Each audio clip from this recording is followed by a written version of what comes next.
Hello and welcome to another episode of the Marketing Ping Pong Podcast. My name is Allie. And my name is Duncan. And today we are going to pretend that we have started a business and talk about what we would do to market that particular business. So this week is my turn to pick a boring business, a business that is not necessarily lend itself to fun and interesting marketing that I think a lot of people would assume needs to be boring, right? That like you just can't get around it. It's a boring kind of business, essential but boring. So we are going to this week pretend that we are starting an air conditioning company and or HVAC. I don't know that you guys call it like the whole time I lived in Florida. All I heard was like air conditioning company. Up north here, we say HVAC because the heating is so much more of an important component. More people have, I mean, everybody has a heater. Not everybody here has air conditioning. That's a luxury. If you have a home with central AC, you're fancy. So so an HVAC and or AC company. Am I correct in that they don't say HVAC down there as much? It's mostly air conditioning. Yeah, I mean, I've heard people say HVAC. It's just not quite as common. But here in our area of Southwest Florida, you'll hear it more often because we get a lot of transplants from up north, and they've kind of adopted that language to say it in a way To that talk they to us. understand it. Yeah. To talk to us northerners. Yep. So yeah, we have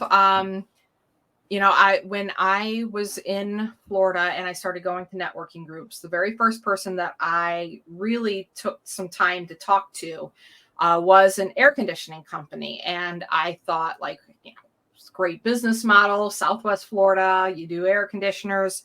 And I have heard a lot about their business over the past year. They're also marketing Power Hour members. So we've done a hot seat with them. We just did a Facebook page review for them the other day. And I thought we haven't actually done air conditioning yet on here. And I think that there's a lot of potential to make it fun. And there's a lot of potential to make it really community minded and engaging. But most air conditioning companies are just not that fun. Their ads are just call us when you need an AC. So that is what I'd like to do today is for us to start an air conditioning company. We'll do Southwest Florida air conditioning company rather than an up north HVAC company. Because I know more about the Southwest Florida just because of knowing that person. But maybe we could do a little something up north too. I don't know. Sure, I like this idea. I've worked with a couple HVAC, AC companies in my video production business, and we've made some of those more kind of boring videos before I really started to develop my marketing skills and knowledge. And then since then, I've worked with one of them again, and we made something that's more fun, and their whole business has gotten more fun. So I'm excited to take some inspiration from some of the things that I've seen him do for this episode. Yes. And the company that I worked with there, they do want to, well, I haven't worked with them yet, but they're in MPH. They do like to lean into the more fun stuff. But I just think there's so much further that they can go. Because they have a fun name and they have like a little fun caricature that they use. And, the owner himself has a good sense of humor.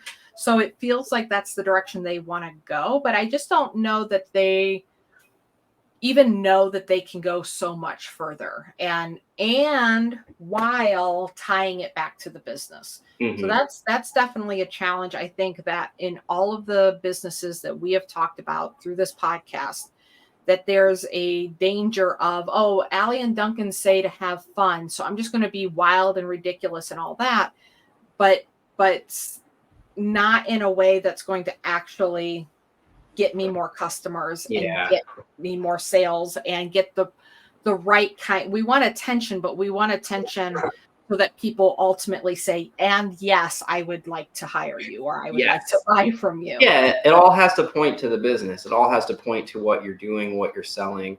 And I think something from our call that we did earlier today that's not publicized, I think rings so true. It was all roads lead to X, right? It's like in this case, all roads lead to our air conditioning company services. Just because you're being fun, silly, maybe vulnerable, behind the scenes, more human, doesn't mean that you're, showing a picture of your breakfast. Like you need something that is all of those things, but also points to the thing that you're selling.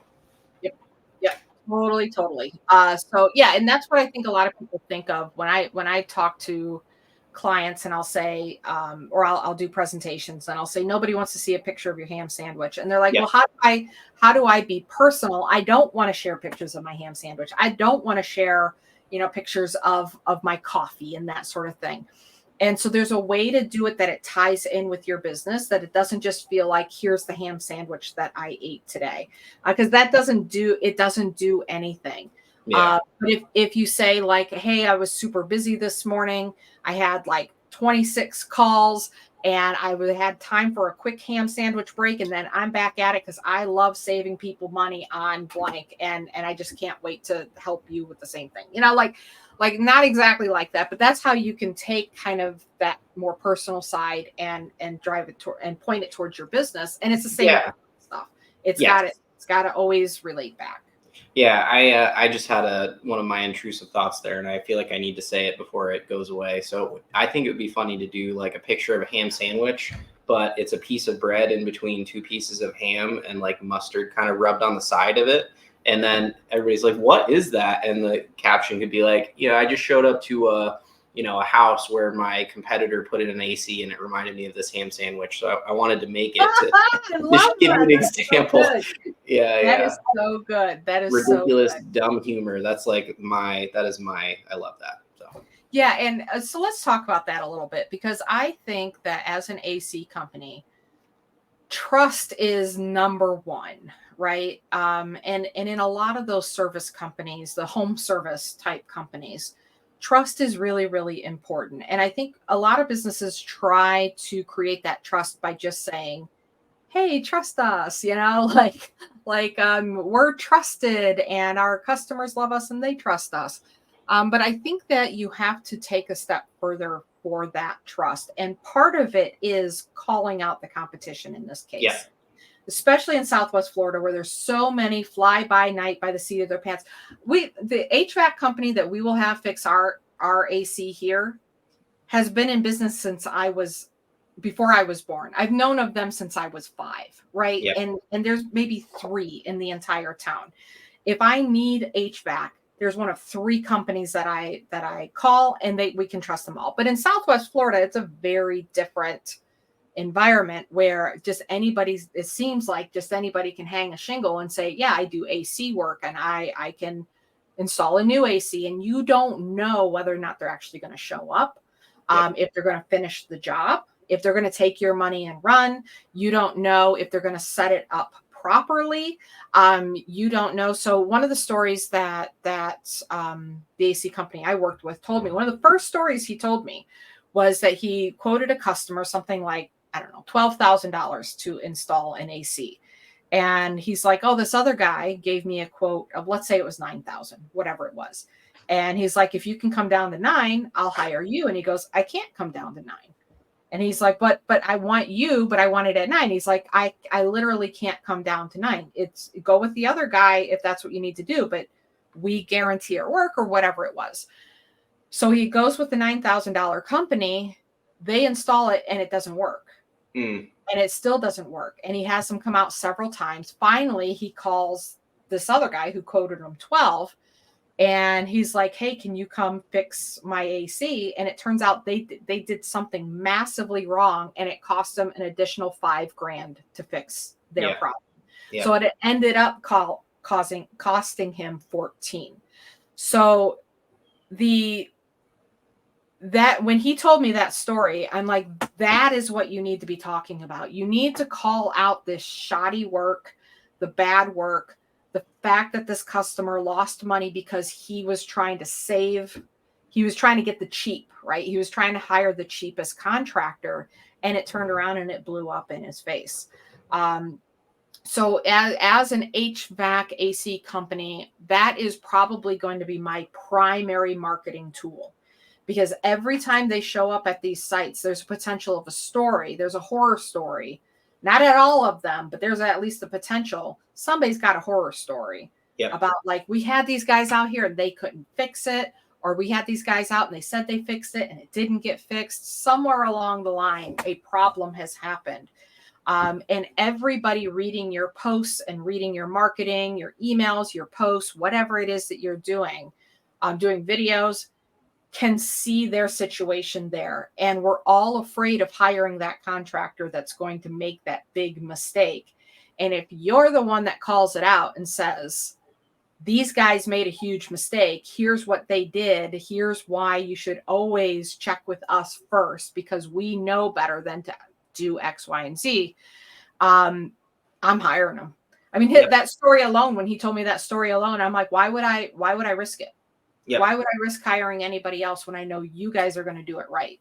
It's a very powerful trust builder. Like I've done the exact same thing, and I've gotten a lot of clients in my agency from, they were screwed over by a previous agency, and I'm like, look, here's why it happened. It's so easy to start up a marketing agency and not know what you're doing, and there are companies that teach those people how to sell before they actually know how to do any actual marketing, and like they know how to sell you the service but don't actually know how to fulfill it. And they're like, oh, okay, I see that now. I understand. Like they really did everything wrong, wasted my money. And it's an interesting parallel. I think it happens in a lot of industries, but especially now, with how easy it is to look legitimate as a company. It's like so cheap to get a website done, easy to set up your social media, not necessarily the right way, but you can get it set up pretty easily. And yeah, down here in particular, I think it's a problem of opportunity. Like it's one of the fastest growing places in the country. People are moving here by the thousands every day, even though housing prices are going up like crazy right now. There's just so many people moving here, and there's so much business, even for a subpar company, that people are like, we need to start an AC company. We need to do this. We need to do that, just to make the money while it's coming in. And that creates a lot of not great businesses, not a lot of not great situations. I totally agree. And again, I want to stress the importance of, you can't just say we have 5-star reviews on Google.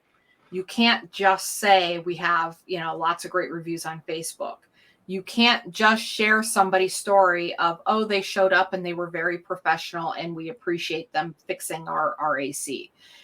That all of that stuff is milk toast boring. Like nobody cares. Like I kind of care, and I will look through reviews. If that's the only thing you're giving me, I will look through reviews. But Yeah. I want everybody listening to this to actually think about it. Which is more compelling? The story about the, $9,000 versus $12,000, and then it costs an extra $5,000 to fix the mistakes that the cheap guy was doing.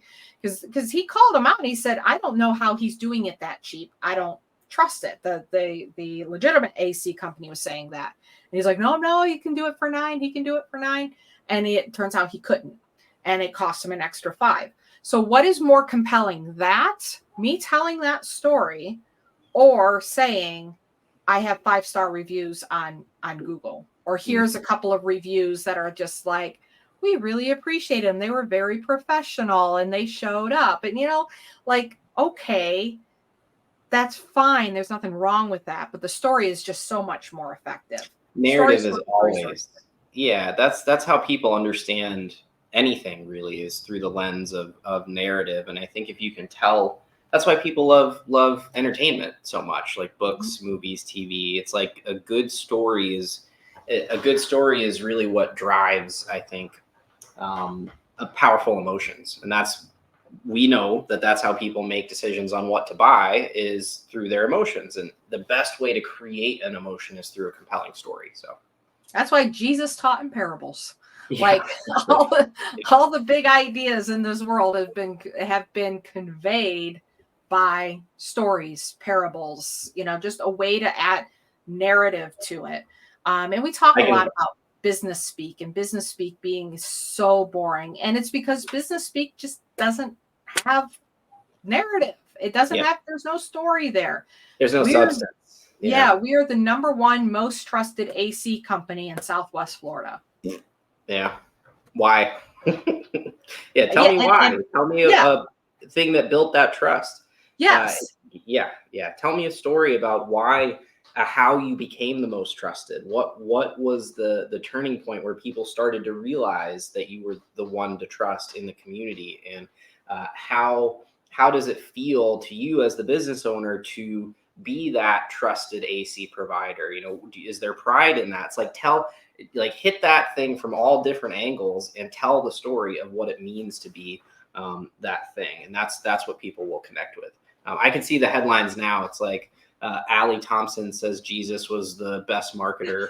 You know, like some crazy headline. I was like, I'm gonna take note of that. He was able to advertise his ideas, and think of it too, when you're relying more on word of mouth, right? Yeah. Yeah. So you tell a story, it's so much easier for somebody to tell the story than it is to tell like ideas, right? Yeah. If you're trying to remember ideas somebody gave to you, you might not remember it all, but you can remember the narrative of a story. You can remember the beginning, the middle, and the end, and how it ended. Just like he told me that story a year and a half ago. I remember the story. I couldn't tell you half the other things he told me at that time, but I remember the story. I might forget some details. There's like, I don't know. It was like 9,000, 12,000, but I remember the point of it.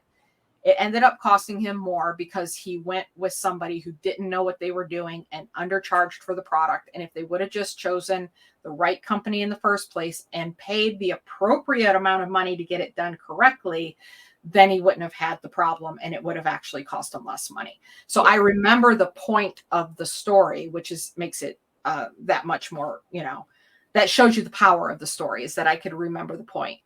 What was I just going to say about story? Oh, you mentioned about like, how does that make you feel as the business owner that you are able to help people? Mm-hmm. I lean into that one a lot in my business, and it's something that I feel like I need to cultivate more. But especially, the AC business owner that I know definitely is very passionate about helping people, and he's not great at communicating that. But I have found in my business that when I just get like, man, I'm sick and tired of seeing people lose money and waste money on these stupid ads that aren't doing anything. Yep. And it hurts me. It hurts me to my soul. And when I start doing that, when I start showing my emotion, and I say, I don't want that for you because I was in that position. I've been taken advantage of. I've sat there and spun my wheels over and over and over again and got absolutely nowhere. Like, we didn't have money to pay for the kids' diapers. It was so bad. And I learned how to do it better. And I don't want that for you because I don't want to see you struggle the way that I struggled. So everything I just said there is me really talking about like why I do what I do and why I'm passionate about what I do. And business owners, I've been around business owners for 20 years now, and almost all of them have some sort of story like that, where if you ask them, why did you start this business? Why are you doing? Every once in a while, somebody's like, I needed something and this seemed like a good thing, right? Or I kind of fell into it. My brother got me into it.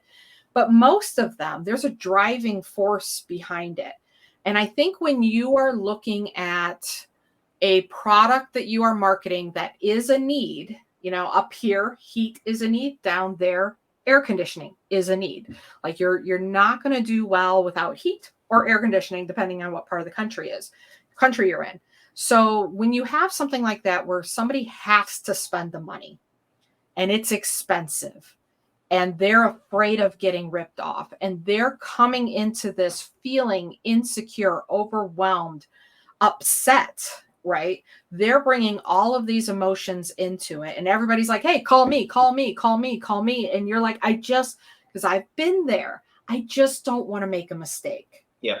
I don't want to choose the wrong thing. And so as a business owner, if I'm in that position as a customer, that, I'm so afraid I'm going to make a mistake, and you say, look, I hear you. That's exactly why I got into this business.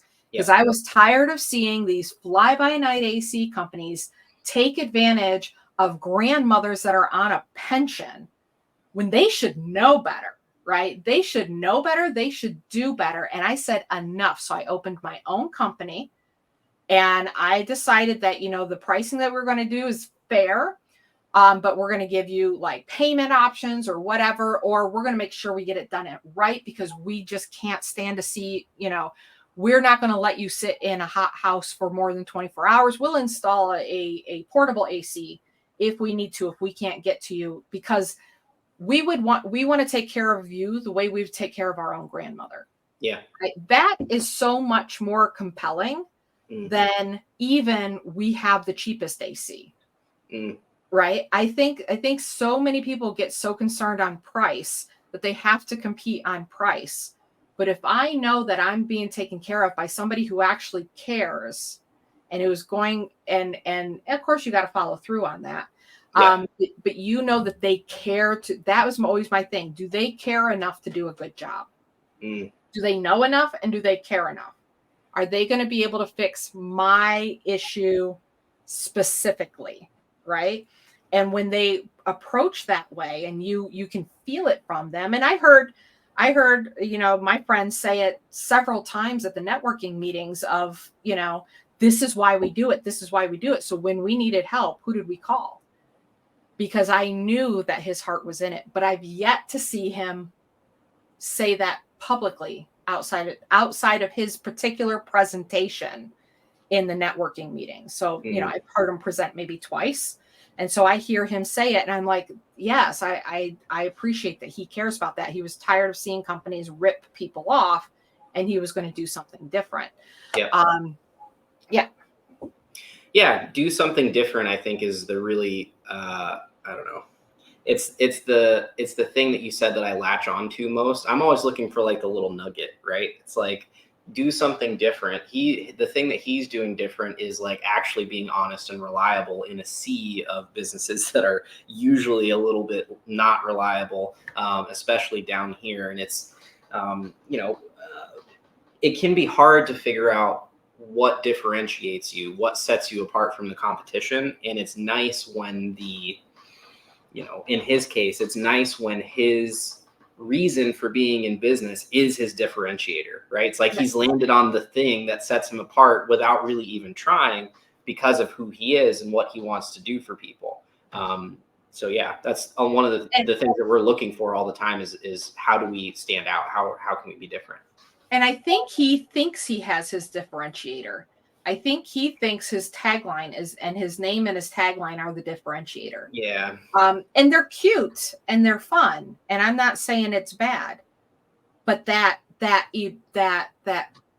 his reason, his why, I think would just blow everybody else out of the water. So that's the kind of AC company I want to start. I want to, because I don't know, I can't do a business where I'm not fully invested in the outcomes of my customers. Sure. I can't. I just wouldn't survive. I'm very attached to my customers.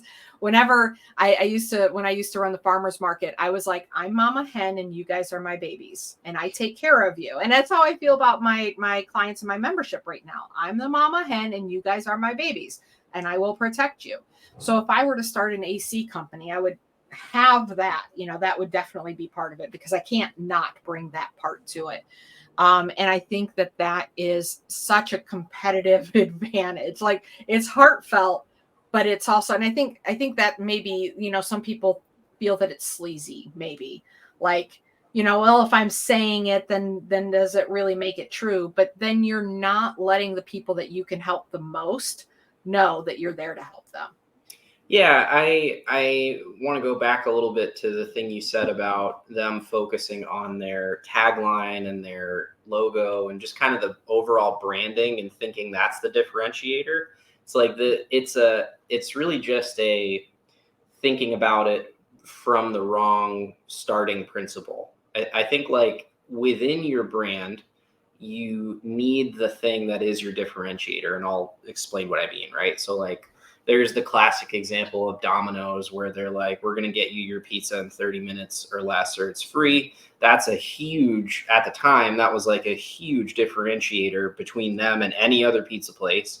And they did it by like having their Domino's location right next to the college dorms or whatever. And like, that's how they did that and delivered that quality of service, right? So your differentiator doesn't have to be a lofty thing. But when you find it, you can embed it in your brand, and then it just makes your brand a more solid, powerful thing. Does that make sense? It's like a brand isn't just a logo and a name and a tagline. The brand has to represent, like when I think McDonald's, I get one feeling. When I think Burger King, I get a different kind of yucky feeling. I don't like Burger King. You don't get a flame broiled Whopper feeling? That's what I get. I remember the smell because I worked across from a Burger King. It smells delicious, but I just can't. I can't. Like everything about Burger King is wrong. It's all wrong. But each one of those, they might think, well, somebody might think. I think the burger joints know the difference. That, oh, my logo and my name needs to represent that I sell burgers. But McDonald's and Burger King and Wendy's and Rally's, and they all sell burgers, but each one gives you a different feeling when you think about it. You're thinking about different things for each one. And that's what the brand is, not just to represent the fact that you have burgers. It's not visual. It's like, I saw a great presentation on branding, and I was so surprised because it was at like a government run, how to engage with your community thing, and they brought in a marketing expert. And I was like, oh, okay, branding person. Like, it's going to be great. Exactly. And then she came in and just absolutely crushed it and like talked about how your branding is one of the many elements of your marketing. Like you need all these other things, but your branding is it's almost like your business's psychology. So if you meet somebody and you were to like psychoanalyze them and think about them deeper than just face value, like what really motivates them? Why did they dress like that? Why do they do these things? What does that say about them as a person? When you have that picture in your mind of someone, that's really what the brand of a business is. It's like, what is the business's overall psychology? And she kind of broke it down like that. And it was fascinating. And I think that getting beyond the idea that branding is just visual and it's more psychological, like how does your business make people feel when they think of it? That's the key. And I think for us, we can make it fun. For our AC business, which we haven't really even started to talk about yet. I think we are. We're laying some foundation here. We're getting there. But that's why I like this podcast, because like it's really just a prompt to get us talking about all the things, right? Yes. And the only thing I want to add to that is about the branding is that the branding is not your brand is not your colors and your logo and your business name and your tagline. That is not your brand. All of those things act as triggers to make people think about the psychology of your business, like what you just said there. Sure. So it's like if you see somebody's face and them, looking at their face makes you think of all the things you know about that person. But if you've never seen them before, looking at their face doesn't make you feel anything, unless like they're super cute or something. But like you're not thinking of anything. They might even you don't know them yet. Yeah, you don't know them yet, and so the just looking at them doesn't make you really feel. You might make some snap decisions, but you've got to get to know them before looking at their face. And then you see their face over and over and over again. You're associating it with this particular personality, this particular person, until you have fondness. Yep. Right? Oh yeah, I know them, and like you like them and all of that. And so that's what a brand is. It's the logo and the colors and all of that is a face, but that face needs to be matched up with a personality. With the person of the business. Yeah. And I wish I could remember. I think she gave out the slides for the talk. It was so good. I think it was like, the elements of your brand. So your logo, your colors, your name. It's like they're all pieces of the what makes up your brand, but they're not your brand, right? And she related it to like your business name and your logos, like the firm handshake and the eye contact when you meet somebody. It's like the first impression, and like when you see them again, it's like how do they feel about you? It's based on that first time that they saw and first time that they learned about you. And it was just very cool, like relating a business to a person. And it made it click for me. Like I'd heard all these things before, and then she started to talk, and I was like, yeah, I understand. And then a couple things like really clicked that I hadn't heard put that way. So that's usually what I'm thinking when someone says brand is like, if I met this business as a person, if this business was personified walking around in the world, how do they make me feel? Would I want to be friends with this business? Would I trust this business to do business with them? Like what was my first impression? Would I tell my friends like, hey, you got to meet this guy. He's so cool. It really is. It's just a person, and you got to present it like a person that people want to be friends with, or else, don't be boring. Don't be a boring person. Don't be boring. Yeah. Be interesting. And that's where I always bring it back to, I love the dating analogy. Like, again, your logo and your name can just be the way you look and present yourself at a bar walking up to somebody. And then you've got your phone number. Like, who walks up to somebody and says a tagline or, like a bad pickup line and hands them the number? Like, that's the equivalent of just thinking that your brand, that your logo and your colors are your brand. Like, a conversation needs to happen there. We need to see whether we get along. I need to know if I like you or you like me or any of those things. That would be a really good viral video. It's like if businesses were people trying to pick up, guys picking up girls at a bar, and it's like Jimmy Johns walks in, he's like, hey, babe, freaky fast. And he hands her a business card. Like, oh my God, what? Like, I think the number one would be, and I don't have like a business, I have nothing hardly on my desk. So I have a book. More props. Yeah. Pretend this is a business card. I just think that it would just be like, like you walk into a bar and be like, why haven't you called me yet? Yeah. Call me. Yeah. Air conditioning. Call me. Exactly. Yeah. Okay. So our air conditioning company is going to be built on heart. That's definitely going to be a differentiator. On heart? Why are we going to be sentimental? I want to be funny. I want the Kool-Aid man, but for AC. So we're gonna have fun. Okay. But I still think this is a better strategy. All right. I think honestly, and there's a lot of times where I do feel like sometimes people talk about like their mission and whatever, and it's like wah wah. But I think if you do come with passion, sure, and you can do videos and posts and you call shit out, I think that is what's going to make you stand out more than anybody else. And then we can have fun on top of it. So that's where we catch their attention. Then we bring them in for the fun, right? But that's what I would do. If I was starting an AC company, that's what I would do, because I honestly think that is going to be the thing that gets the better customers to pay attention. The people that really want, the right kind of company. I think that's going to be what catches their attention. And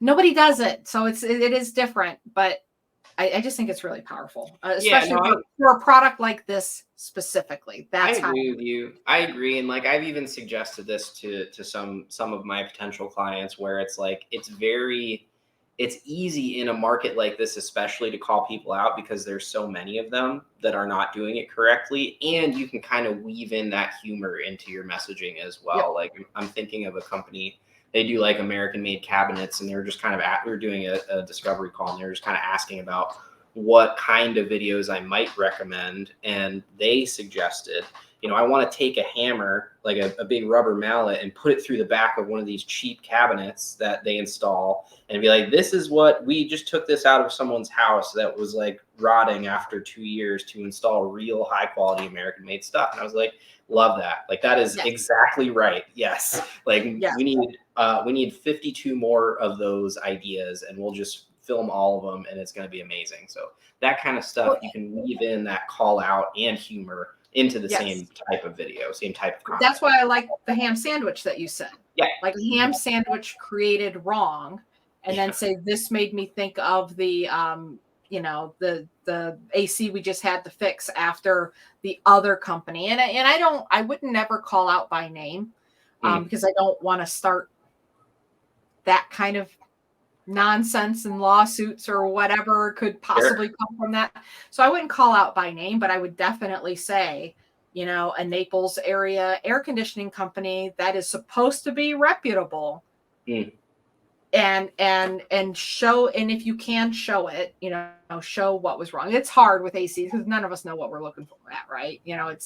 But I love the visual of the ham sandwich made wrong. Like, it's not that hard. make a right ham sandwich, and it's not that hard to install this AC correctly the way it should have been, and yet here we are fixing another one of their messes. Yeah, that's so good. Yeah, I love that. Yeah, love and it. I'd get pissed about it too. I'd bring in a lot of like anger and passion, and I'd make it all about that. Yeah, you're stirring the pot. Like I don't know if you remember, but that was one of the first conversations that we had kind of in this vein, was like we were just talking about different things that we like to do. And stirring the pot is always a good strategy. It's like, can you get people up in arms about someone doing it the wrong way to show that you're the one that does it the right way? It's kind of like I don't know, it's like TMZ's whole thing. It's like they stir up drama, and like there's good drama and then there's bad drama. Usually bad drama is when you're bringing people's names into it and trying to hurt someone else, right? It's punching down, or, I don't know what exactly it would be in the AC community, but if you can stir up drama that in the same conversation builds you up as the person who's going to be the hero to fix whatever the drama is or the problem is, that's like the best position that you can be in, is the person to come to avoid all of that drama that you just stirred up. Yeah, and I think there can be a wrong way to do it too, where it seems like you're just trash talking people or sour grapes, or there's new competitor came into town and maybe you're just scared of them and you're overreacting. So there definitely, you do have to come across the correct way. And for me, it would just be absolute disappointment in how they did this, and they should know better. They should call me next time. They should call me next time, and I'll tell them how to do it right, because this isn't right. This isn't right. And then I would have anger about the homeowner that is now put in this bad position. But I like to get risky too. I like to get a little risky too. So I would probably do a video like walking up to one of my competitors' vehicles, not necessarily showing that you could even fake it, right? Like, oh, hey, I saw, the service van of the company that installed that horrible AC. I'm just going to leave my card under their windshield here. Just like, oh man, that's like towing the line, right? It's like almost too much, but people love that. People love that kind of stuff. The internet is for drama. Like people fight on the internet all the time. And if you can make it like, I don't know, it's like you're almost, the problem is already there, right? You're just saying, I'm going to step into this problem and like agitate it a little bit. And then it's problem, agitation, solution. It's like the classic marketing framework. I'm going to see the problem, stir the pot, and then be like, I'm the one that's going to fix it. And there's a ton of little ways that you can stir the pot without really calling specific people out, like a video like that. That's the kind of thing I love that. So you're talking Kool-Aid Man through the wall. I want to know what direction your brain is going in for this AC company. Sure. So I think maybe what I mean by that is over the top. I like we keep coming back to Billy Fusillo from down here, the Kia dealership guy who just like in his radio and TV commercials yells at you for 30 seconds about how huge the dealership is and about how huge the savings are. And there's a little bit of a narrative kind of thing going on between him and his co-host on the, his partner or whatever in the business on these commercials. And I feel like I haven't really seen a business like that since him down here that's really like stuck with me like that. There's a lot of like halfway, you know, they're kind of loud, but they're not willing to put their face on it, or they're loud but not in the right way. And like I want another Billy to like be like, look at this crazy person who's just doing all these amazing marketing things. And we haven't really had one of those in a while. So I think we can combine our two ideas here, and we can have a, you know, Kool-Aid Man style air conditioning company mascot that is, you know, it's like a superhero. I don't know. I haven't like hit the, you know, the truck nuts version of for the naming for this AC company yet, but I know it's there. It's like there's a superhero that's going to come in and he's going to like tackle the old air conditioner and like knock it off the concrete foundation. You know what I'm saying? Yeah, and It's there like, are some. So I did notice a trend in Southwest Florida that a lot of them do use superhero imagery, like they're yeah. going to come in and save the day. But I kind of like but you're right. They're not willing to put their face to it.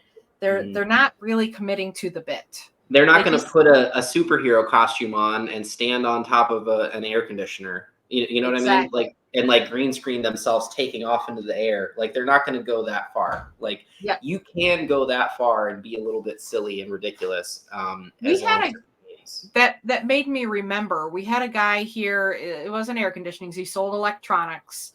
He was in Michigan or Toledo. I can't remember. But he would show up. His commercials would show up on our rinky dink little channel here in Sandusky. And he was off. He was a little over the top. And it seems to me like he did some green screen stuff. And this would have been like 20 years ago. So it was like super high tech. But he was Yeah, selling electronics like car warmers, he's the car tech guy. stereos. Yeah, yeah. Yeah. And he would end every commercial saying turtle. Like, and so then he would put his face on a turtle, and it would be him, like his face kind of like floating around the screen, like saying, and $50 off of this and $50 off of that. And then you That's get to so the end, you great. go, Yeah, turtle. And that's how he always ended every single commercial. I We love that. also have a lawyer up here that his name is Tim Misney, and Misney makes them pay. And there was literally, when we were driving back from Florida to Ohio, Sage is like, "What is that a billboard of?" And it's literally just this part of his face. So he's known. He puts his face in the billboards, but he always has the one eyebrow up. He's bald Mhm. guy, and he puts one, like The Rock, right? One Yep, eyebrow up, and he like looks at him, and he's like, "Tis Misney makes him pay." And so yep. all they ran as the billboard was like that part of his face with his Oh, eyebrow up. So yeah, like really committing to the bit and leaning into it, and not just saying, "Hey, we are the superhero, so we're going to use a picture of a superhero," but then that's where it stops. I mean, mm, we're talking about AC technicians with capes or something, right? yep, There's got to be something in addition, and or definitely like the owner as the mascot, kind of, as like not the mascot, but like dressing up almost like a mascot and dressing up as a superhero, and crushing the totally. competition with a sledgehammer, Yeah, and yeah. knocking the old AC away and putting the new one in, and just really committing to the bit. Yep. Yep. Yeah, I agree with everything you're saying. There's a company down here that I made one of their commercials, and I feel like it's a good example of almost there. And he has a lot of he's a good marketer. Like it has a growing business and multiple businesses now in different states. So it's like getting larger. And I just think that it's a great example of like just a little bit further. He's got like bright green vans. His character is like the air conditioning gauge that they use to measure something. I don't know anything about air conditioners. He's like a little character that runs around and he's really fast. And their whole deal is that they get there fast and they take care of it faster than anybody else. And the character has running shoes and runs around, blah, blah, blah. And like, it's great. And he's done some things where, if you see one of our vans out in the wild on Wednesday, take a picture of it, send it to me. I'll confirm they were there and I'll give you $100 cash. If nobody sees it on Wednesday, it rolls over to the next Wednesday. And it's like great social media content. You know, people love looking around for the vans, blah, blah, blah. So there's like little things that are good kind of like gimmicky marketing ideas, I think, that work, right? They do something for him. But I want to see the Oscar Mayer Wienermobile equivalent for this AC company. The taco truck that we were talking about, that is a giant taco that's riding around. Like I want something so ridiculous that kind of fits with the passionate narrative. You know, I don't know. You know where I'm going with this, right? Yeah, no, I mean, it's where we go every time, right? Because if you're over the top and memorable, and so you just mentioned about the Wednesday, take a picture of the van and send it in. If we don't have a winner, we roll it over to the next week. The person that's in our group does a similar thing, but they don't get a whole lot of engagement. One, like, I don't know, boomers don't know how to use phones. Like that's number one.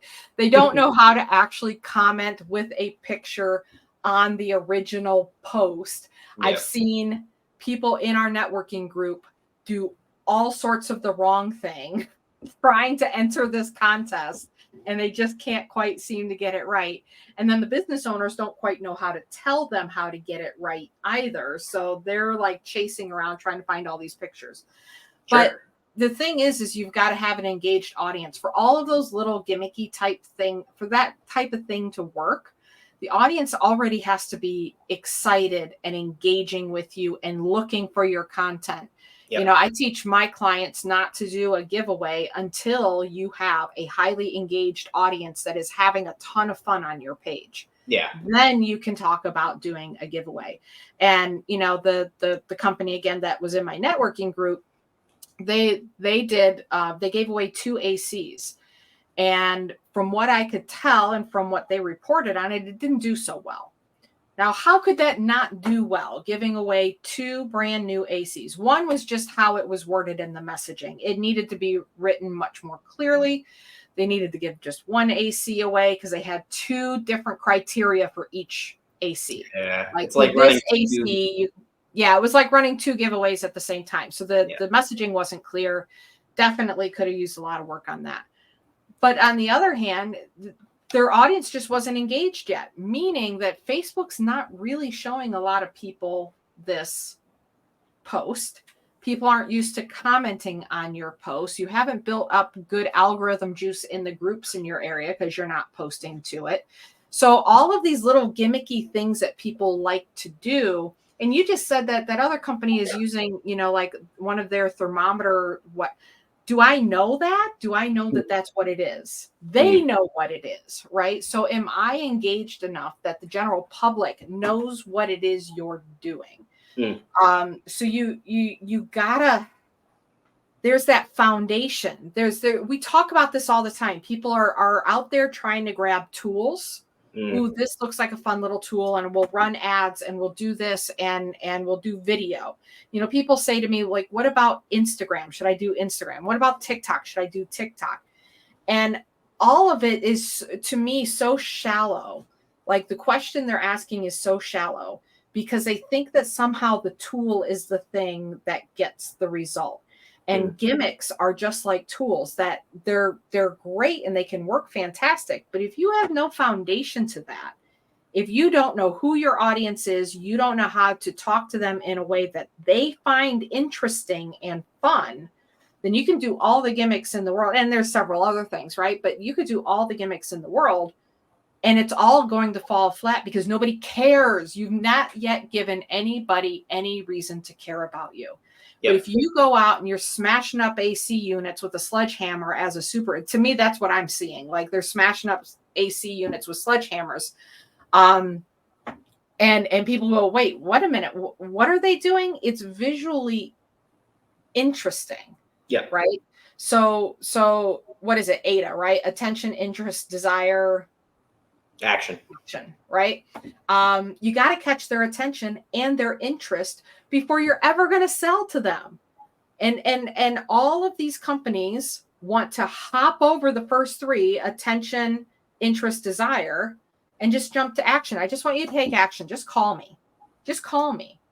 But they're doing nothing in the first three to actually grab their audience. And that is the biggest mistake I see over and over and over again. I want to add a tool, but I don't even yet know how to talk to the people that I'm trying to talk to. I don't know. I don't have an offer. I don't know how to talk to people. I don't know how to make them interested in me. I don't know how to stand out. There's nothing about me that stands out.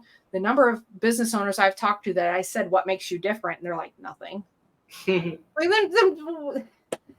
Then why be in business? Why not let the other person just sell that stuff? Because nothing makes them interesting either. Why not do something that you're better at than everybody else that you could stand out doing, And so you can bring an interesting, unique twist to it instead of just doing. So maybe we could do something like, I feel like I bulldozed your passion idea. So let's rewind it a little bit and do like I was like, sledgehammer, superheroes, let's go. No.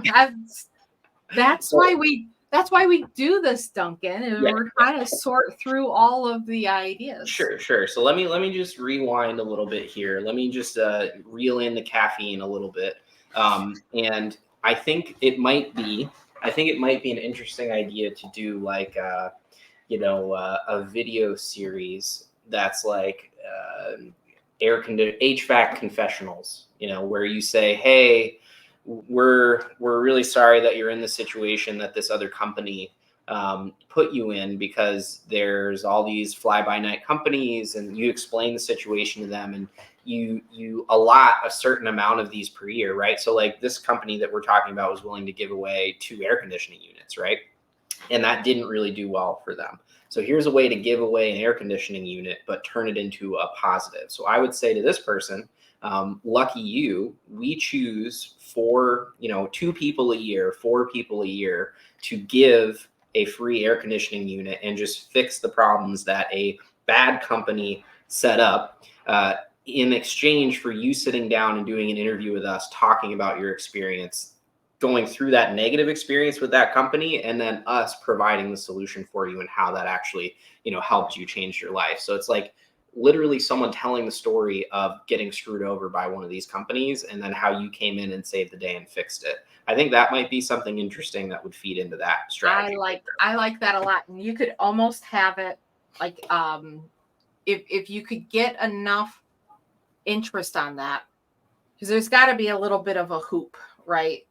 So if you could get people to either send in a video or kind of like a written essay of here's what happened. First of all, everybody loves to tell their horror stories. Yeah. So if you can get them to send that in some way in story form, kind of like TikTok, like I just had the AC company out here and you will not believe what just happened, right? Yeah.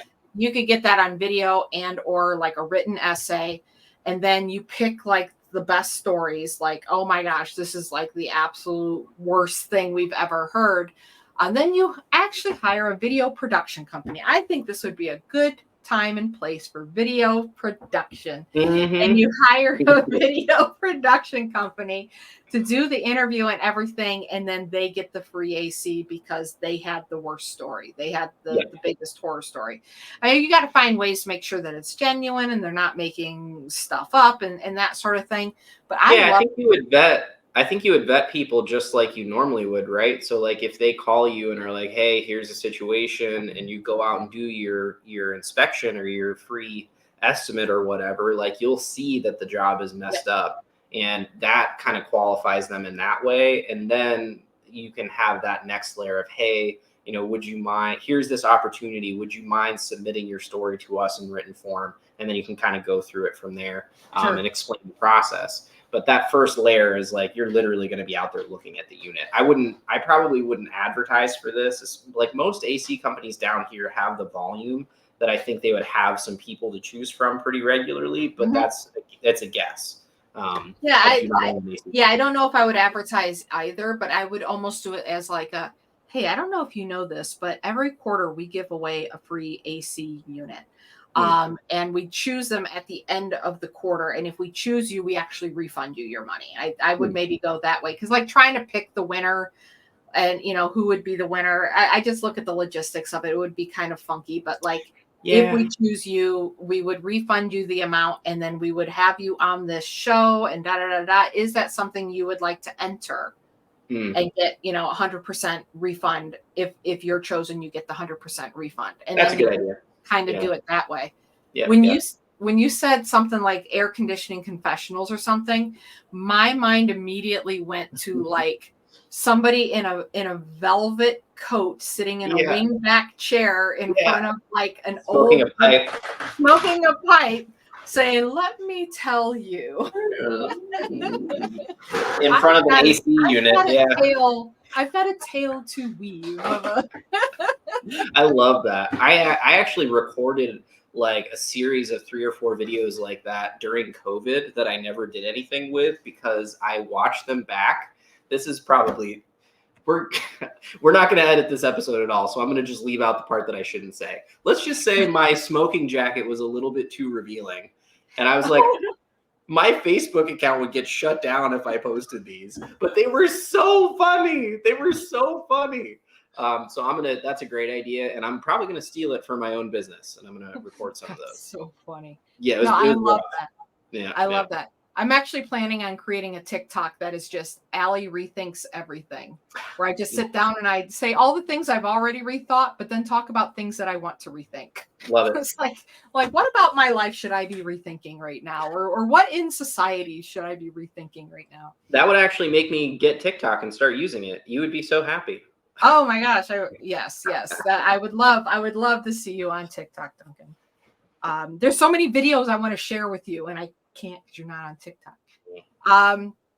Okay, so yeah, I think that again, leaning into those stories, because the stories are there. Just lean all the different ways to lean into the stories, using video, using posts. I would even. Well, I was going to say that, and now I don't know if I want to say that or not. Well, I'm going to say it, but now I don't know if it's a good idea. Hit me. I have to think about it if it's a good idea or not. All right, I'll talk first, and you can think about it. I don't know what I'm going to say. Well, though. I can't think while you're talking, so I'm just going to say it out loud, and then I'll decide if it's a good idea. No, like there are going to be some crazy stories. Yeah, I would do this. Somebody who wins the free AC, I would call the news. Sure. And say how you helped this elderly woman that's living on Social Security who got screwed over by another AC company. You solved her problem and you gave her a free AC. I don't know. I would do that. Is that a bad idea? That's a good idea. The only reason why I feel like it's a bad idea is it could. I don't know if the news would try to find out the name of the original company, but they usually don't like to piss people off either. Yeah, PR is tricky. So I think it's a good idea. I think it would be in a larger town hard to get it picked up. So the stories that tend to get picked up are you would have to frame it in a way that they could make it feel like a larger issue that could affect the entire community, which you could. That's kind of the angle that they like to take is like, did you know that 80% of AC companies in Southwest Florida are using unlicensed workers, hear from this company who fixed you know what I'm saying? Like they want some kind of like, and even then kind of thing, I've seen them. So we did something similar to that when I was helping promote the Hurricane Ian home insurance information type thing. It got picked up by the news, but the news wouldn't say who was hosting that event.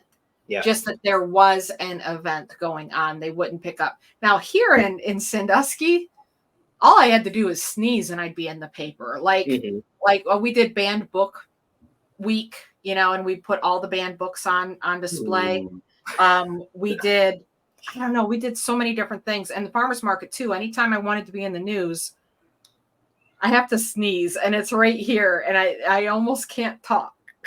Yeah, here I've had a campaign that got picked up and it was a fun one, which usually is like, that's harder to get picked up in a bigger town. Like they have like a very small segment of fun kind of local things that are going on, but the rest is all like doom and gloom and everybody's going to die and, Chinese drywall and blah, blah, blah.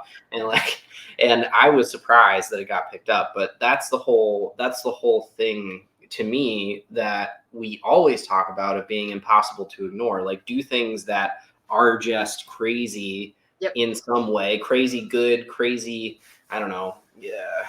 Be the hero, and like the news is going to be like, oh wow, that's a good story. If you're living a good story and you're creating a good story, it can just get picked up. And that's why I like and then you also own those assets too, right? So if you're creating the media and you're telling the story yourself and maybe even putting a little bit of money behind it to promote it, you own it. And then if it gets picked up by the news, even better, right? So to me, that's probably how I would do it. I would save the money and time of reaching out, trying to get it picked up by the news, and just like be my own kind of media company. And I don't know and again, it's big town versus little town, right?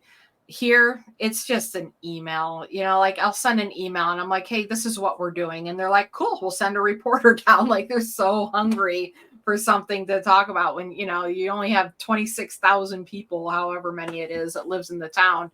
They run out of things to say. So I guess I would just say that for those that are listening that are in smaller towns, definitely contact your news media. A bigger area like Southwest Florida, I believe you that it's more difficult. But also small town here, we don't have camera crews. It's literally the local newspaper reporter coming out. We've been to camera crewed one time, the channel selector channel. And it has like local, for us, it's anything local is on there. And they came down and interviewed me about the farmer's market and did a video, and they played it on a loop for like a week. Wow. Mixed with other stuff too. It wasn't just mine, but they just kept replaying it for like a week, but it was just in that little channel finder thing until they found somebody else that had a heartwarming story of some kind. So it's pretty easy if you're in a small town. It's fairly easy. Down and things like that. Yeah, down here, I mean, like it's in a larger small town because we're still not like massive, but it is bigger. The gatekeepers are PR companies, and their big secret is that they have just met and made friends with the people that make the decisions about what goes on the news. And there's no reason that you as a business owner can't do that. Like it's one of the biggest, like, I don't know. It's another huge problem that I have with like the whole marketing agency landscape of things. It's like they're guarding the information that it's so easy to just like reach out to these people and make contact because it's not that hard. I emailed a guy. No, it was an Instagram DM. I DM'd a guy who does weather because he has a segment of like interesting local nature or landscape photos. And I was like, hey man, do you just like, how do you find these? How do you choose? And he's like, oh, I just scroll through Instagram and DM people if I see a photo I like. And he's like, yeah, just send me your portfolio and I'll just pick from there occasionally. And it's like, it was that easy. They're looking for stuff to post. And if you can present something to them that they see is relevant and valuable, why wouldn't they put it up there? You just have to go out and do the thing that is going to be interesting to them. Yeah, and that's the only thing I would say is you just got to be proactive. You've got to let them. Yes, they can find you. Like when we closed our bookstore, I didn't contact the paper, but they ended up going on my email list, and so they got my email. And the day I emailed everybody, the next day we were front page news that we were closing the bookstore. We were so busy. We sold so much stuff. Yeah, it was great. So yeah, you do have to generally be proactive and reach out. Yeah, and just be organized about it too, right? Like make a list of all the people, right? As you meet them, as you're out in the community doing networking events, doing whatever you're doing, just make a list of all the people that are the people that choose what goes on the air for the different stations. They're just people. Yeah. Yeah. And I basically had, I don't know if I was fancy enough for a spreadsheet, but I just had like a list of each place and their phone number and their email and who was the contact person. And whenever I had something, I sent it to them. Yep. And usually it got picked up, but you never know what will and what won't. So you just, even if you don't get picked up, just keep going. Just keep going. Yep. Okay. So I want to talk about offers. because this is something that I think people say, well, we sell ACs. So, just that's what we do. We service ACs, we install ACs. There's a movie quote in there somewhere that I can't remember the movie, but like all the different things they do with something. I don't remember. Anyhow. Oh, I think it's The Office where Jim's like, we ask people if they want paper, we determine whether or not we have the paper, we determine whether or not they can pay for the paper. So like so all the things with the ACs.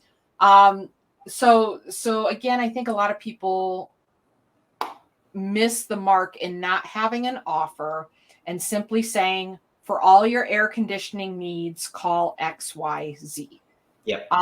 And we talked about all roads lead to, right? The other thing that I look at, not just all posts, all social media should, all marketing and social media should be pointing towards the business, but also it should be pointing to a very specific offer. That this is the offer. This is the thing that we are advertising. And that scares people because they say, but we want to install brand new ACs, and you're saying to advertise the maintenance, or we want to sell maintenance. And then what if that person was looking for maintenance and I'm advertising ACs? Or what if that person really wanted an AC, but I'm advertising whatever. I can't remember which direction I went the first time.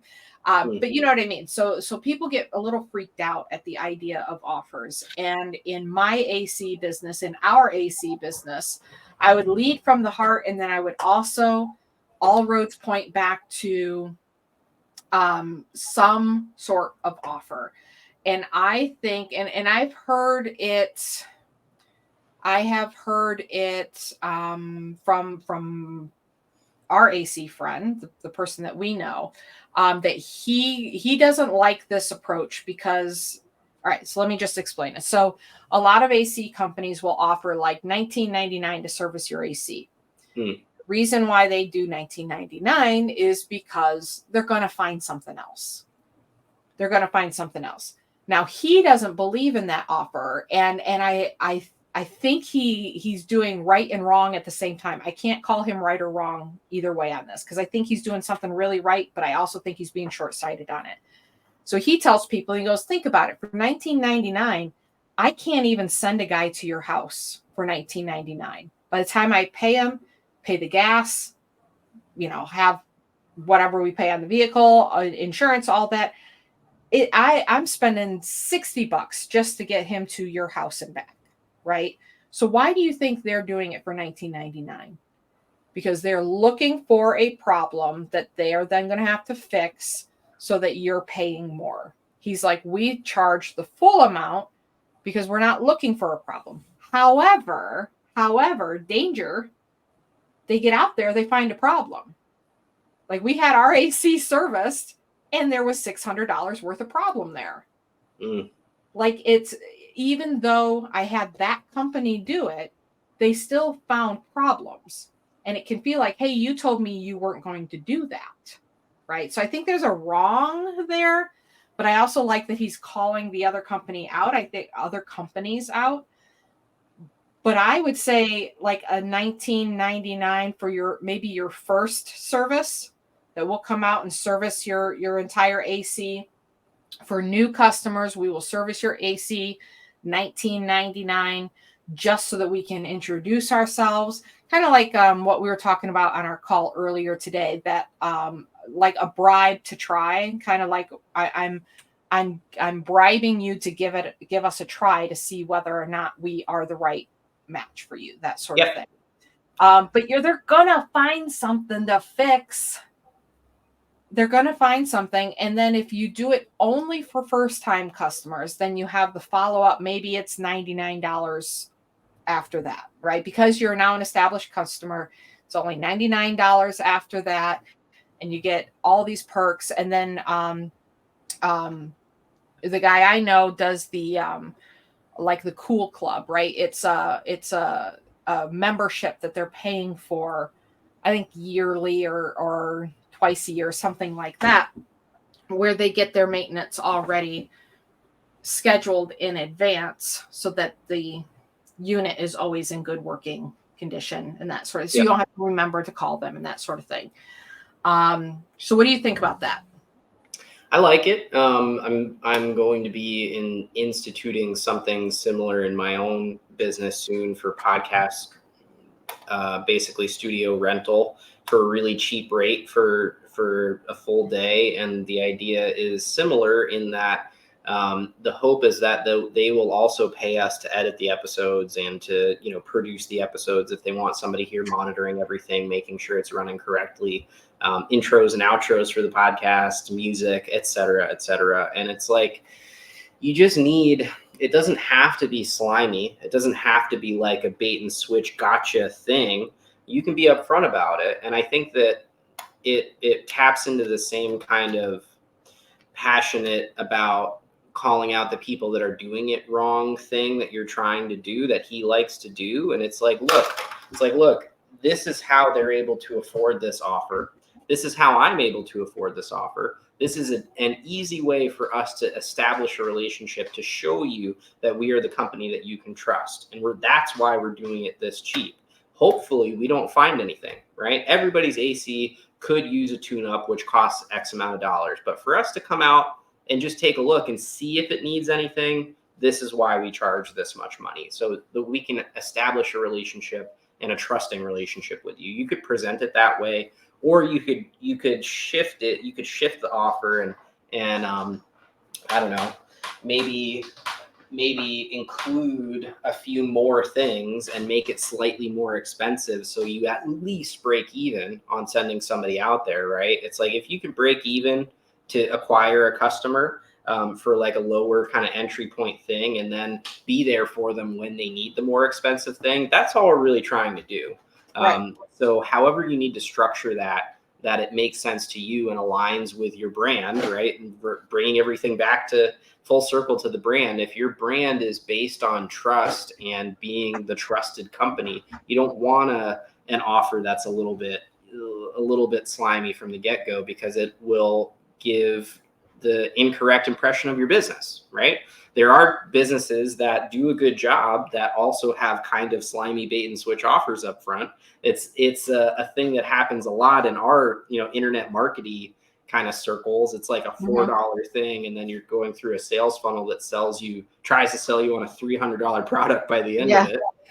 So like, that's out there, and it can still be a good thing that is a good product, but just kind of it feels a little bit dirty way to sell it, if that makes sense. So if that doesn't align with your brand, don't do it. Make a better offer.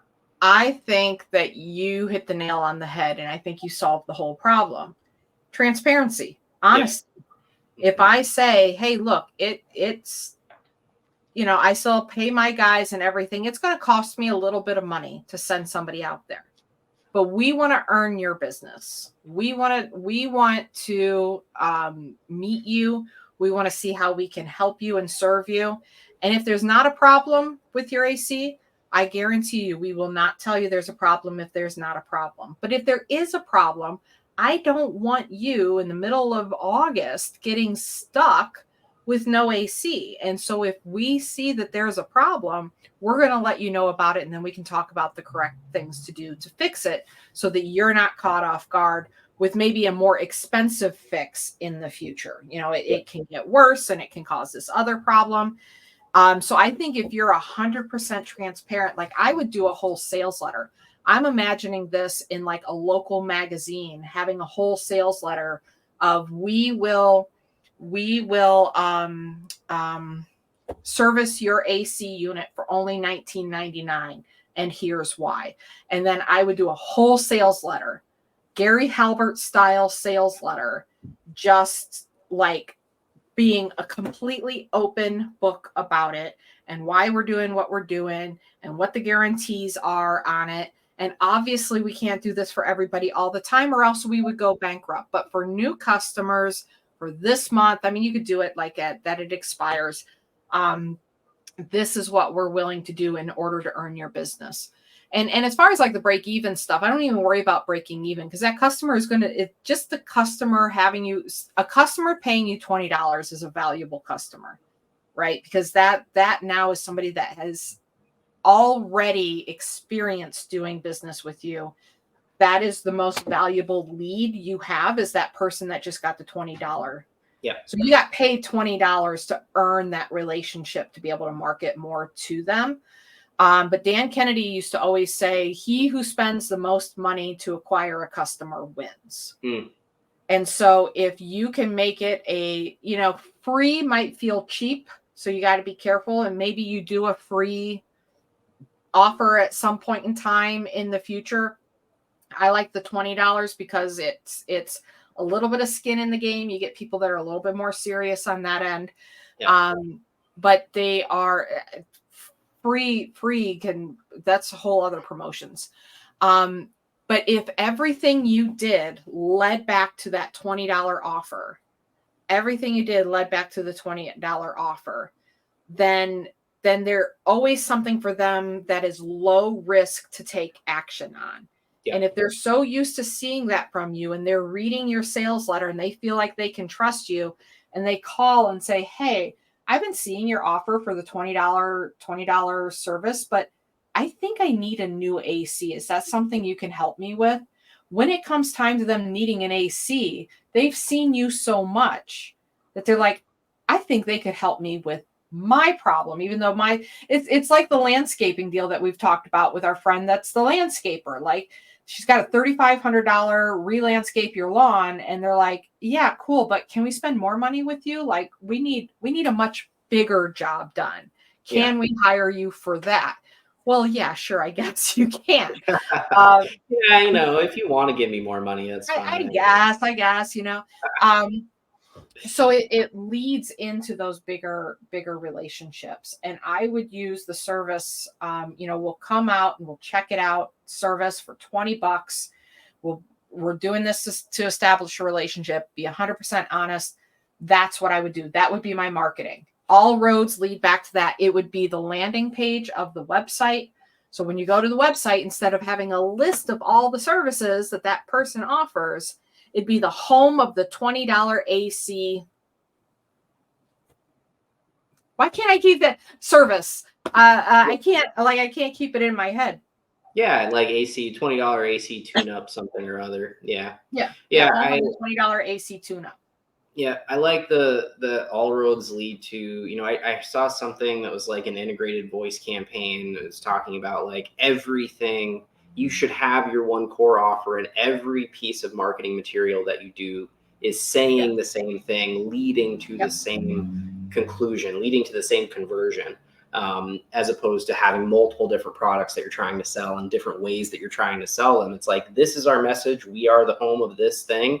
And then obviously we do this. So that means we replace ACs. That means we service ACs. We might do some duct cleaning as well. But that's the main thing. It's a lot easier to sell one thing, to focus on marketing and selling one thing really well that lends itself to selling that customer other things later, than it is to sell 15 things at once. And I think that I've seen it before, but I don't know if I've seen it articulated quite like this. So you have your sales funnel, which is like a bunch of people up here that don't know about you, and you're trying to like get them to the point that they buy this one offer at the bottom.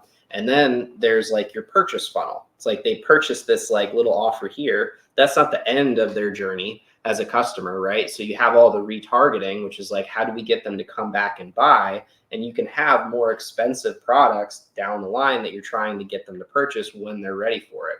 And in a business like AC, it's like that, for a fact that anybody that has an AC eventually is going to need a new AC. So it's like, stick with them and continue to provide that value to them and build the trust with them, so that when they're ready, they'll purchase the AC from you. Yeah, and they'll need duct cleaning. They'll need repairs even before they need the new AC. There's all these other things that they're going to need in between.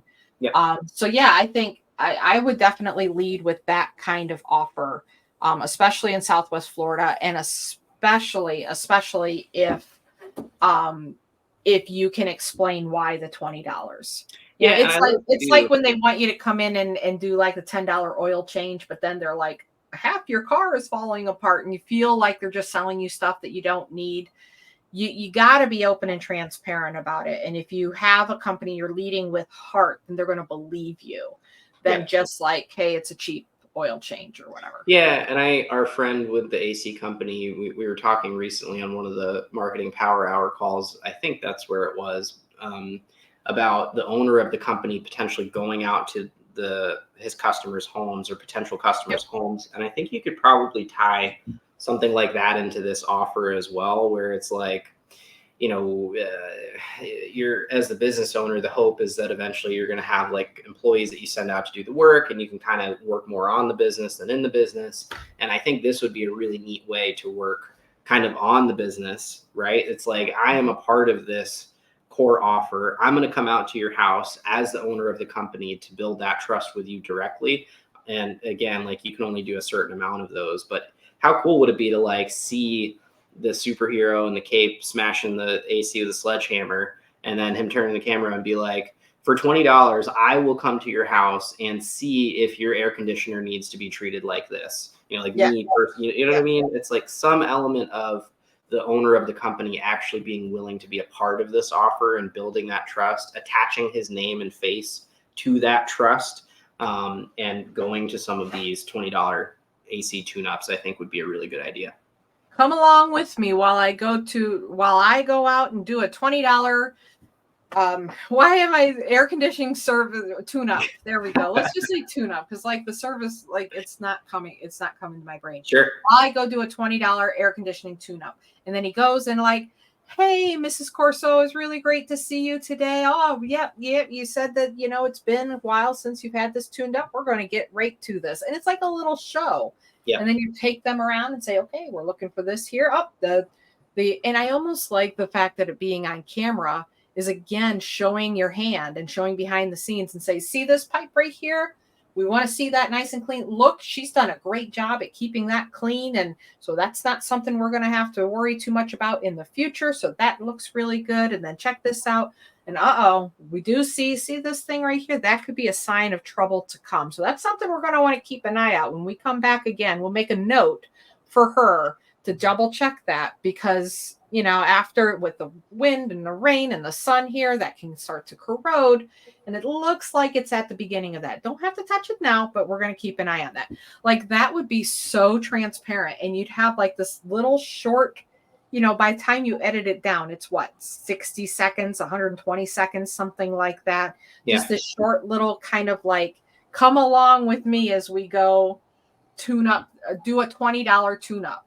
And you just $20 tune up. Let's go do a $20 tune up together. And then you show the staff leaving, or the guys getting in their trucks today, and say, all right, everybody say goodbye to George. He's heading out for like 5 $20 tune ups today. We got 5 new people getting $20 tune ups. And like everything you say is a road leading back to the $20 tune, home of the $20 tune up. Love it. Yeah. Love everything you're saying. Of course, because it's brilliant. Marketing genius. Marketing genius. Today I put superstar. A marketing superstar is on my screen there. Perfect. Yeah. Excuse me. So then it comes down to email lists, right? How do we create an email list? What kinds of giveaways do we do? Because we can offer the $20 tune-up over and over and over again, but it's so much better if we have an email list that gets them to the $20 tune-up. With periodic giveaways, etc. Now we can give away free ACs based on stories, but we can also do big AC giveaways based on other things or nothing at all. It can simply be a giveaway, enter to win. The giveaway that I saw him do, I think, was requiring people to jump through too many hoops. It was like you couldn't nominate yourself. You had to nominate somebody else, and then you had to explain why they were deserving of it. Yeah. And so one was that the person can't afford it. So you've got to nominate somebody that you know who can't afford. Right. So that's like, I don't want to call out my friends that can't afford things, or maybe you would almost not want to win it. Yeah. Because then you're like, oh, okay, thanks for telling everybody I'm broke. What I mean? And then the other was you had to nominate somebody who is who is a giver, somebody who volunteers and does a great job, and you nominate them. Now, you kind of have to know, not only do you need to know that one person is poor or broke and the other person is a great volunteer, but you also have to match that up with them needing a new AC. Yep. Like, I don't know how to find that. I had no idea how to get involved in this giveaway Very because I small didn't know process anybody for who people. checked those boxes on either side. Yeah, you're taking, it seems like they were taking something that should be a volume, get as much volume of your ideal client as possible, and tried to mix it with like a PR campaign. So Mhm. like you can, I think you just split them into two separate things, right? So like the PR angle is, I'm going to partner with, the down here we have the CRA, which is a community redevelopment association or something. They're going to select someone who is needy for us to come in and give them a new AC. That would get picked, or five people. Who cares? It's like that would get picked up by the news. The Yep. CRA has like news contacts that they're like, look at this amazing company, what they did for these five families. That's a good PR angle. Your Yes. giveaway campaign, it's like, here's a carrot, like, here's a plate of cookies. Like, how can we get as many people to sign up to win this plate of cookies as possible? And you're going for volume, right? And you're trying Yep. to make the barrier to entry low enough that you get as many people as possible, but high enough that you don't get low quality leads, Mhm. low quality people. So it can be kind of a dance, but to me, it's like whatever kind of giveaway campaign I've tried to run. Not that I've done a whole heck of a lot of them. It's like they need to be able to sign up immediately. Like Mhm. as they're sitting there on their phone, which is going to Yep. be 80% of the people that are going to see it. It needs to be as simple as like in under 5 minutes they can like do whatever they need to do to sign up and then move on with their lives. Yeah, I would Um, ask for like name. I You could definitely ask for address. yeah, And you could say to verify that you live within the giveaway parameters, what is your address? Definitely email. I like that's a no-brainer. Telephone is one that can make people resistant. They're like, ah. It's like when you give away they don't assume you're going to be marketing with the other information, but they don't want you to call them. And they know that they're afraid you're going to use that phone. yeah, So, getting a phone number is going to give you a higher, fewer leads, but potentially higher quality. Potentially, it's a giveaway. It's not the same as an interest, right? Or in like a lead campaign. It's a straight giveaway. yeah. There's still leads, but they're a different kind of lead. So I would do name, address, email, and then um, I almost want them to like why do you want to win this free AC, and just make it short. Don't make it something complicated. Maybe I would maybe add that might be too much, but I would make it really quick and simple. Here's the thing though, this is the important part. So I'm going to use that other giveaway as an example. I saw the giveaway, saw that it was going, knowing that I could really use a new AC. Like, ours wasn't dead yet, but I'm like, man, if I won a brand new AC, that would be so fantastic because ours is jacked up. Like, it's going to die at some point. So I would have entered my information into that. I wasn't allowed to. Yeah. So I ended up doing business with them because they were in my network marketing group, or my not network marketing, my networking group. That's network marketing is a very different thing. My networking group. And so they're the ones I ended up. But say I didn't know them, they wouldn't have gotten my information, even though I saw the post. And then when I needed work on my AC, I would have had to go shopping for an AC company. Yeah. Where if they would have just said, here, enter here to win a chance to, or to, for a chance to win a brand new AC unit, I would have definitely put my information in there. But the trick is everybody listening here, the trick is then you have to send me offers. You have to email me. It is no good doing a giveaway where you're collecting emails and physical address. That's why I like direct mail. I don't like calling people. I like direct mail and email. So for me, I would collect direct mail and email because that's what I personally prefer. But you got to start sending direct mail offers. You got to start sending emails. We need to start hearing these stories from people and how things messed up here or there. I need to hear that you're doing the $20 tune-up, $20 tune-up, $20 tune-up, and see that over and over again, so that then I can then become a customer. Because I don't know how many people that I've coached, even like, hey, let's host a giveaway. And I think they understand why they're hosting a giveaway. And at the end, they're like, okay, I have this list now. Now what? And I'm like, now we market to them. Now we make them offers. Now we send them emails. Yeah. Oh, okay. Well, I don't know if I want to send very many emails. And I'm like, well, why did we do this? Why did we do this? This was the whole point. The whole point is to collect the emails and then send them offers. That's the whole idea. Yes. Yeah. So that's the biggest thing. I would definitely give away a free AC unit. I would make it easy peasy to enter. I would make it fun. And like, this is a fun, exciting thing to do. The other one was so kind of serious.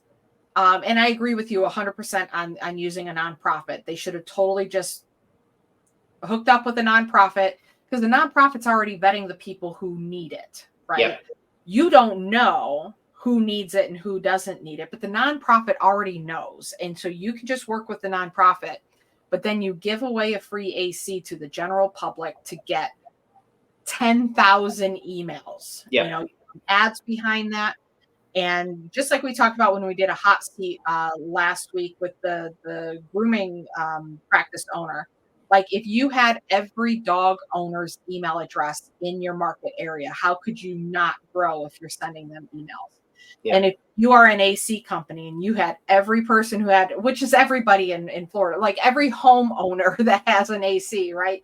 If you had everybody that had an AC, homeowner that owns it, that has an AC on your email list, how could you not grow your email list? Yeah. And those who don't enter say like, oh, I just got a new AC, I don't need it.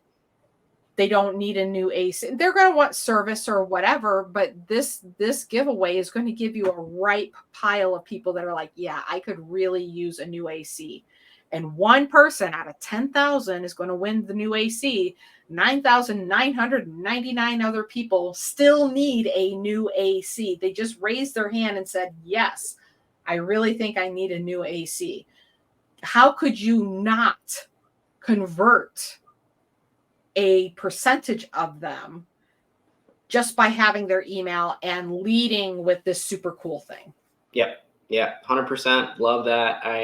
I love, you've pulled me over to the dark side, or the light side, I guess, of giveaways. It's just, it's easier to sell fun, right? We talk about that all the time. And it's like, how do you inject fun into a boring business? Like, just do something fun, and giving stuff away for free is fun. That's why Oprah's like, look under your seats. Everybody gets a humpback whale, or whatever she does. It's like, that is so fun.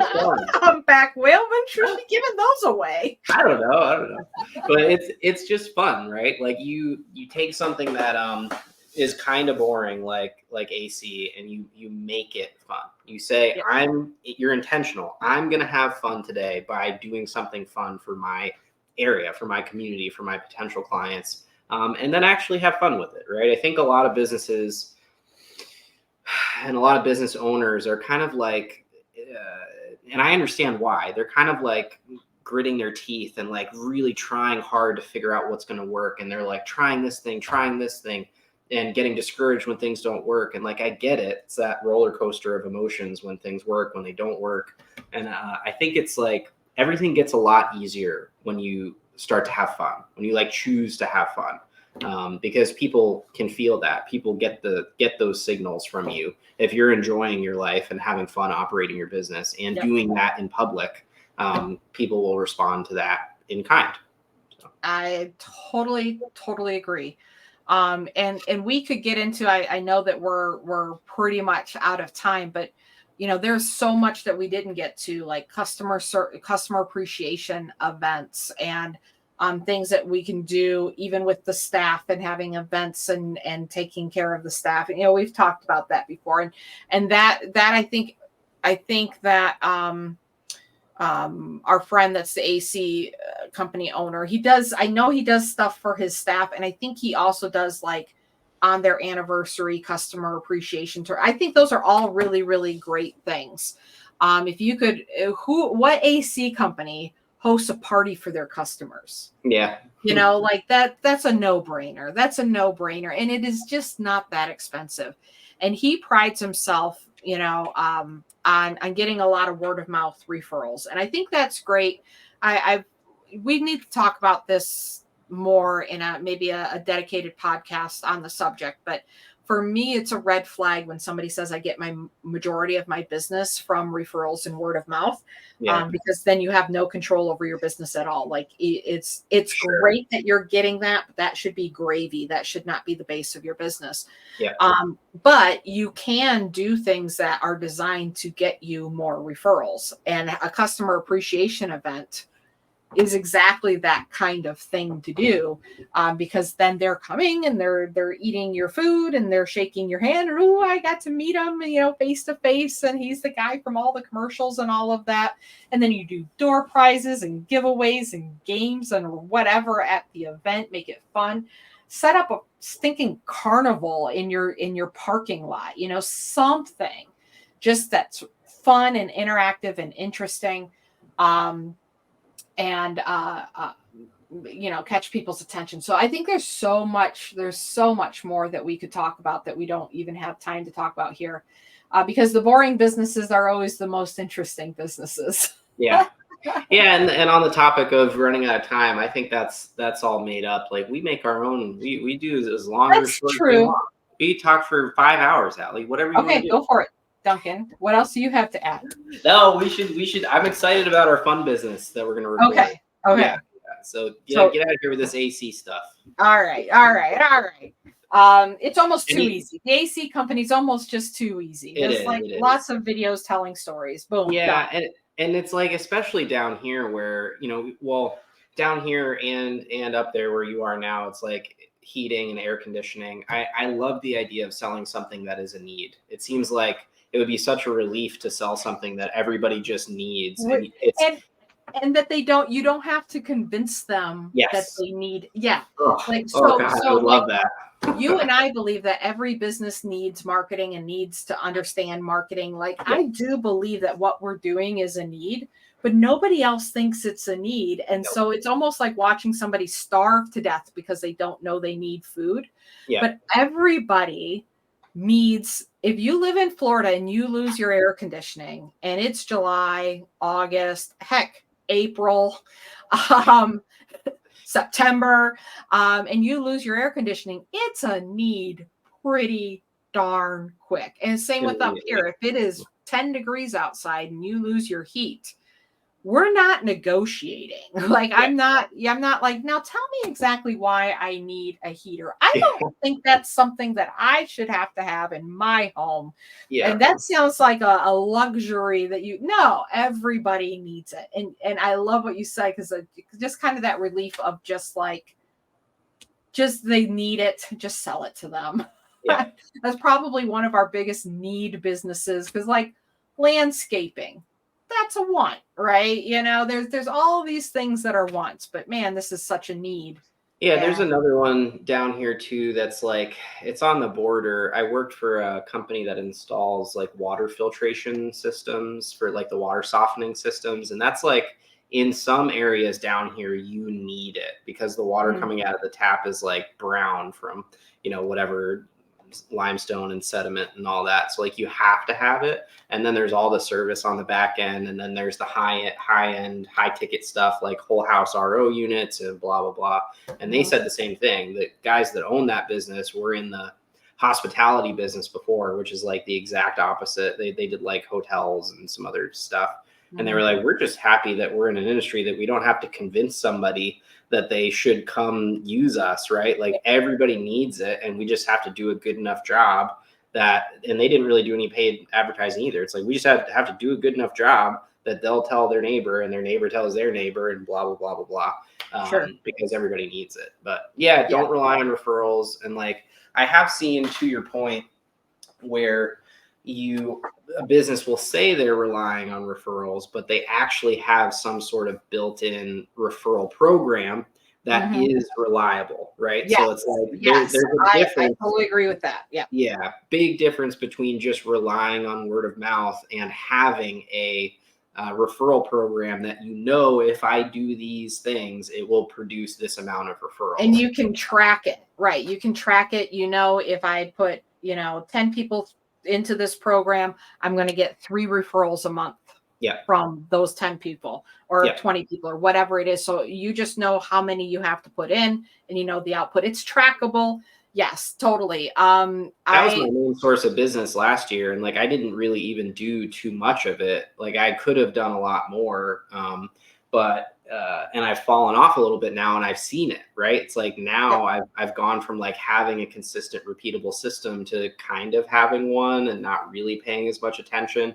And it's very limping clear. Along. Yeah. Very clear the drop off, right? And it's I know because I had a clear point where I stopped investing as much in it to now where it's a very clear trend down as far as the amount of leads that are coming in. I'm oh yeah, we should do something about that.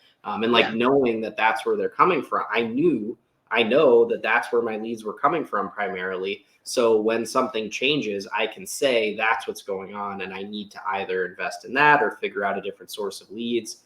And if you're relying on word of mouth and you don't have a system and things slow down, there's nothing that you can put your finger on to say, exactly, this is why it's failing. And then your business will just go down the drain if you can't stop it.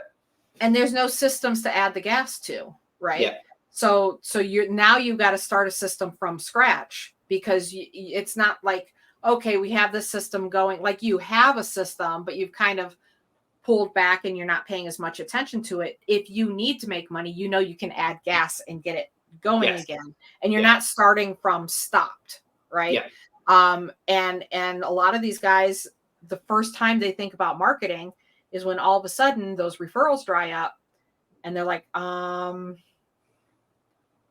I got a sneeze again. It's a sign that we need to stop this episode. Apparently, I do want to do an episode all about referrals once. Right. I purchased years ago Jay Abraham's 93 referral systems, 93 referral something, because I was really obsessed with referrals at that time because it's free-ish, right? I mean, you can put money into it, but it's such a great way to market a business with referrals. So we'll definitely have to talk about that.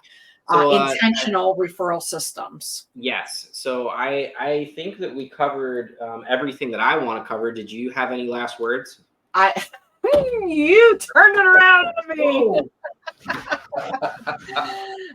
No, I think I covered everything I want to cover. I think my first idea was the best idea and we could have just stopped it then and it would be a killer business and it would just blow everybody else away. So I could have stopped 15 minutes ago. I mean, it took you an hour and a half, but I was fine 15 minutes ago. Shots fired. Oh, wow. You got to be careful. We're going to record another episode after this. I know.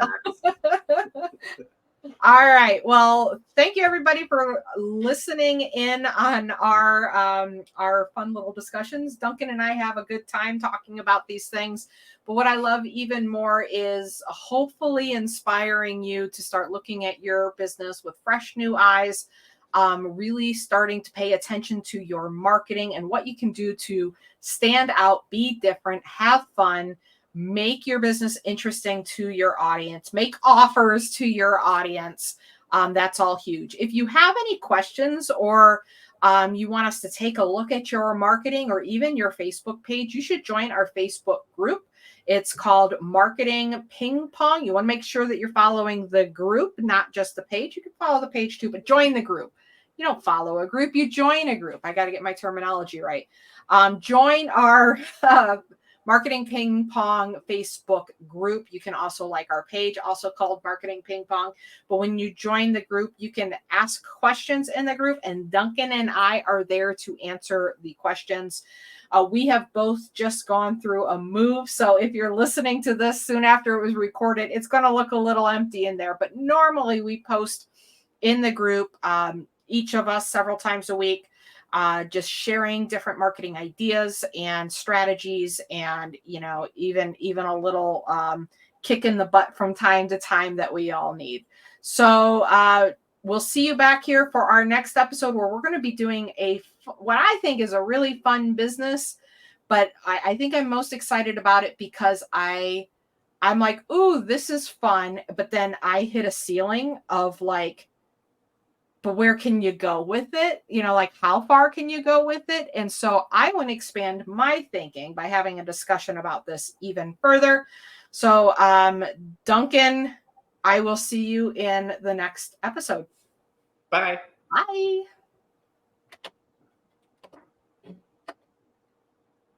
My button's